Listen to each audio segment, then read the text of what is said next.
Hi, magandang hapon po sa ating lahat. For today's mini vlog, samahan niyo po kaming manguha ng bunga o buwa. Yan po yung ginagamit nila sa pagnganganga nila o pagmamama. Ito nga po yun, inakyat na nung pinakang bata dahil pinakang bata ka, ikaw ang umakyat. Ito na yung pinupulot na nila nung mga oras na yan, yung mga nahulog na bunga o buwa. Kasi nga dito sa pamilya namin halos lahat ng kalalakihan ay nagganganga. At dito nga sa gawi dito merong mga anong tawag dyan yan ulam yan inuulam yan, nakalimutan ko lang kung ano yan. Tapos meron din sila ditong luya, ayan. Dito lang sa pinagkukuhanan namin, malapit lang dyan, kaya ayan.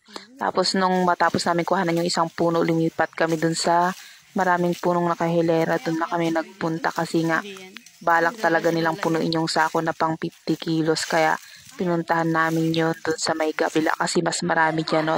Ang kita nyo naman ay dire-diretso, puro bunga yan. Hanggang sa baba, puro bunga yan. Kaya ayan, dyan na kami nanguha at napakarami nga talagang pupunuin nila yung sako. At ito nga nag-picture-picture pa muna dyan. Ayan, picture-picture lang.